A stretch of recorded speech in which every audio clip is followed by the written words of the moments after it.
Assalamualaikum warahmatullahi wabarakatuh.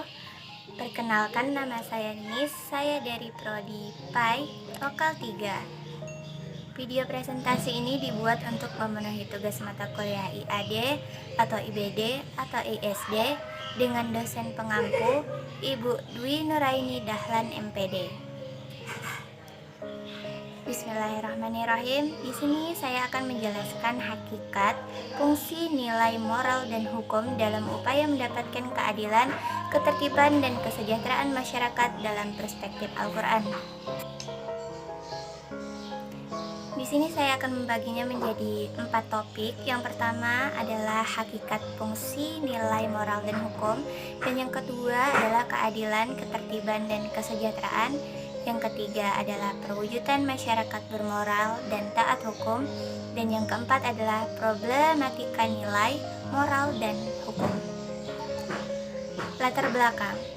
Manusia, nilai, moral, dan hukum merupakan sesuatu yang tidak dapat dipisahkan. Masalah-masalah serius yang dihadapi bangsa Indonesia yang berkaitan dengan nilai, moral, dan hukum antara lain mengenai masalah kejujuran, keadilan, menjilat, dan perbuatan negatif lainnya. Sehingga perlu dikedepankan pendidikan agama dan moral, karena dengan adanya panutan, nilai, bimbingan, dan moral dalam diri manusia akan sangat menentukan kepribadian individu atau jati diri manusia, lingkungan, sosial, dan kehidupan setiap insan. Yang pertama, hakikat, fungsi, nilai, moral, dan hukum. Apa sih pengertiannya? Manusia, secara bahasa, manusia berasal dari kata manu, bahasa Sanskerta, dan mens, bahasa Latin yang berarti berpikir, berakal budi, atau mampu menguasai makhluk lain. Dan nilai dapat diartikan sebagai sifat atau kualitas dari sesuatu yang bermanfaat bagi kehidupan manusia, baik lahir maupun batin. Sedangkan moral adalah perbuatan atau tingkah laku atau ucapan seseorang dalam berinteraksi dengan manusia. Dan hukum adalah sistem yang terpenting dalam pelaksanaan atas rangkaian kekuatan kelembagaan dari bentuk penyalahgunaan kekuasaan dalam bidang politik, ekonomi, dan masyarakat dalam berbagai cara dan bertindak, serta sebagai perantara utama dalam hubungan sosial antara masyarakat terhadap kriminalisasi. Apa sih hakikat, fungsi, perwujudan nilai, moral, dan hukum? Terdapat beberapa bidang filsafat yang ada hubungannya dengan cara manusia mencari hakikat sesuatu. Salah satunya adalah aksiologi atau filsafat nilai yang mempunyai kajian utama, yakni estetika dan etika.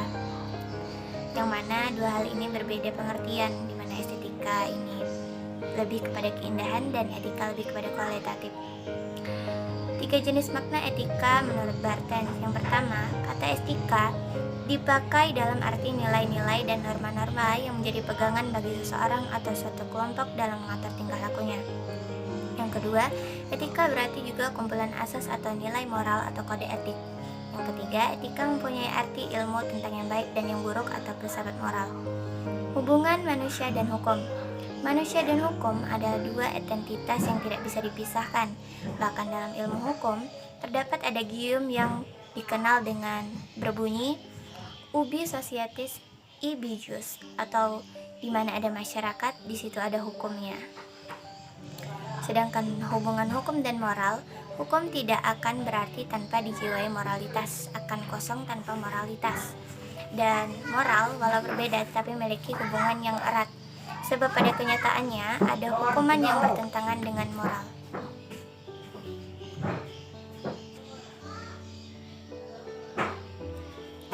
Yang kedua, explain keadilan, ketertiban, dan kesejahteraan. Apa sih keadilan, ketertiban, dan kesejahteraan? Keadilan adalah pengakuan yang seimbang antara hak dan kewajiban, yang mempunyai ciri-ciri tidak memihak, sama hak, sah menurut hukum, layak, wajar, dan benar secara moral. Akibat dari ketidakadilan adalah kehancuran baik bagi diri sendiri, keluarga, perusahaan, masyarakat, bangsa, dan bernegara, serta terjadinya kezaliman seperti tidak menghargai, tidak menghormati, dan senang-senang. Adapun macam-macam keadilan, yang pertama keadilan legal atau keadilan moral, dan keadilan distributif. 3. Perwujudan masyarakat bermoral dan taat hukum. Ciri-ciri manusia bermoral dan tidak bermoral dapat dilihat jika seseorang melakukan tindakan sesuai dengan nilai, rasa, dan budaya yang berlaku di tengah masyarakat dan dapat diterima dalam lingkungan kehidupan sesuai aturan yang berlaku, maka orang tersebut dinilai bermoral, begitupun sebaliknya. Sedangkan orang yang taat hukum adalah norma hukum adalah merupakan peraturan yang timbul dari hukum yang berlaku. Hukum dalam masyarakat adalah tuntutan, dan tentu sebagai masyarakat harus memiliki kesadaran hukum pada diri masing-masing. Adapun perwujudan nilai moral dan taat hukum, yang pertama adalah tindakan tidak melakukan korupsi, di mana sudah jelas Islam pun melarang. Dalam Al-Quran, surah Al-Baqarah ayat 188, Allah berfirman, "Dan janganlah kamu memakan harta sebagian lain di antara kamu dengan jalan yang batil, dan janganlah membawa urusan harta itu kepada hakim, supaya kamu dapat memakan sebagian daripada harta benda orang lain itu dengan jalan berbuat dosa, padahal kamu mengetahui." Yang kedua, tidak melakukan perbuatan menyimpang seperti narkoba, merokok, minum-minuman, dan lain-lain. Apalagi hingga melakukan perbuatan zina, yang tentu ini sudah dilarang dalam Islam ya, di dalam surah Al-Mu'minun ayat 5-7.